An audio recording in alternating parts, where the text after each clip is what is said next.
All right, we are here in the Colonel Command Center with Rick Austin. Rick, why don't you give us your racing biographies? Take us from the beginning.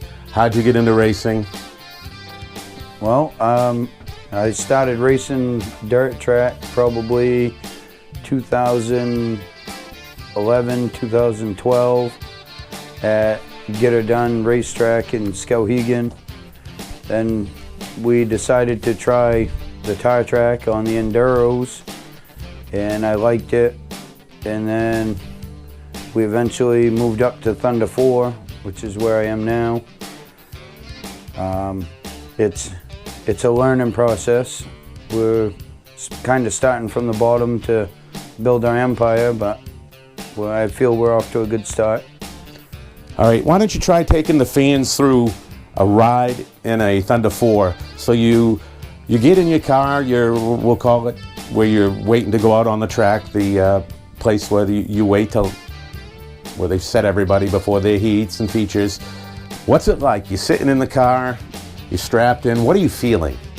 Well, yeah, with me it's ambition.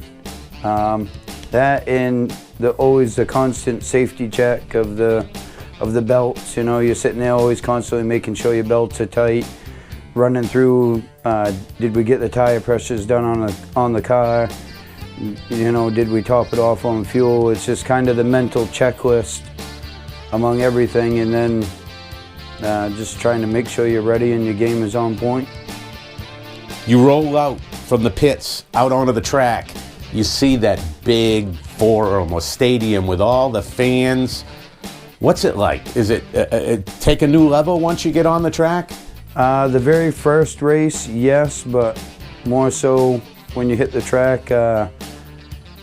With me anyways, it's all that disappears. It's the race then at that point. I mean, you know you got all the fans there, but you're so focused on the race and on who's around you, who's in front of you, who might be behind you, what you know for their next, what their moves are going to be on the start. It's something that you constantly keep your game on point again to try and stay focused.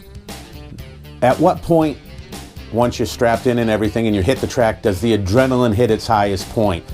Is it as you're parading around and that other car pulls alongside of you and you're both side to side? When you cross over is that's definitely the most adrenaline, when you cross over and get ready to take the green, because especially if you're in pole position, because nobody wants to lose that position, and you're in control of the pace of the entire field. So that's probably the most. Is there a spot in the lineups where the adrenaline and rush might be more, whether, like you said, on the pole, mid-pack, at the back of the pack? Is it like, if you're at the back of the pack, are you feeling, geez, I'm screwed? Or are you more intense because you realize, hell, I got to get through all these people and get to the front? Well, I mean, yeah, it can be a little more intense in the back, because not necessarily the work that you got to put into, but the risk of getting caught up in other messes when you're coming up through the pack. You might get caught behind a guy who's not as fast as you, but he's fast enough so it takes you 4 laps to get by him. To get by him clean and be successful without anything happening. It could potentially take you more than just a matter of driving up and passing him. A car can be 2/10 slower than you, but take you 3 laps to pass it. That's how it works. So you say the adrenaline level picks up when you cross over, and it might be feeling a little different when you're in different spots on the track. But is it even more of an adrenaline rush that first corner? Like, holy crap, is this going to stay? You know, I mean, it's the first time going wide open because not only you have to stay, the guy inside of you has to stay, and the guy next to him has to stay. Everyone's got to work in harmony. Is that first corner a big rush? It definitely is. You definitely got your nails being bit on especially when you're in the pole position or outside pole, and when you dive into that corner with the guy, it's, you know, you don't want him coming in or coming out any faster than you, so you're both right on screech. I mean,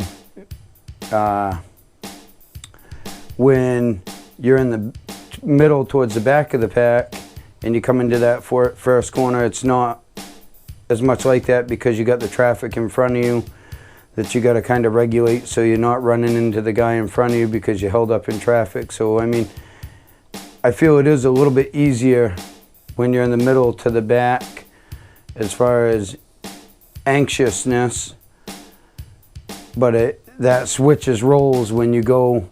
You're anxious when you're up front, but when you roll to the back, you kind of got to know to be patient because you can only go so fast. Like some restarts, when I start in the middle to the back, sometimes I'm right in third gear already because there's nowhere to go until you come out of turn 2 when everybody gets rolling. In a 20-lap race, at what point do you kind of just settle down and you fall in your groove and, you know, it's just a matter of hitting your marks and being repetitious?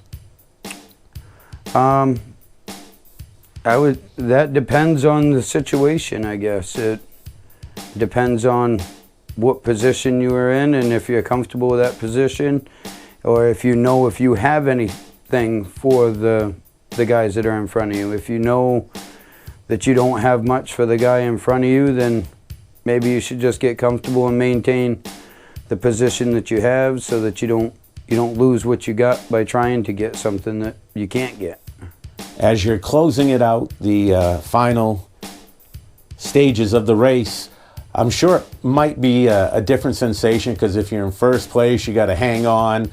Second place, you're not trying to hang on, you're trying to attack and get that spot. Third place, you're probably wanting to hang on because you're in a podium and that. Fourth place, you're attacking.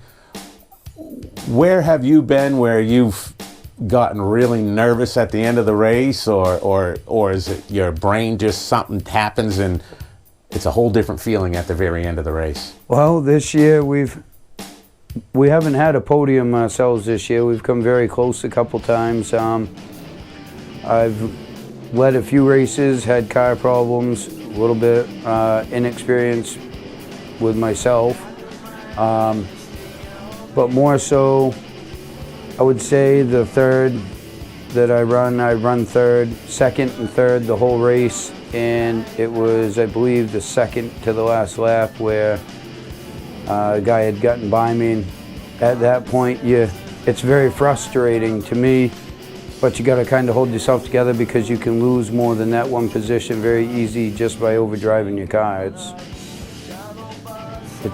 a front-wheel drive car I've found is probably the easiest car to overdrive.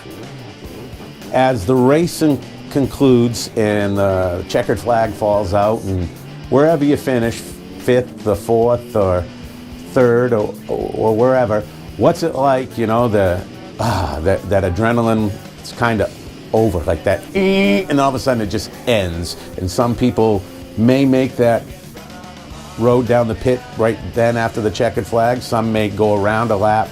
If you go around that lap, what's it like? What are you thinking? Are you happy with everything, even though you got fifth? Are you pissed off because you didn't quite get more? Well, again, that depends on the evening. I've gone around the track pissed off and pretty upset, and then I've gone around the track, and even though I didn't podium, I still considered it a win to myself and the team, because we built a Mitsubishi Eclipse this year.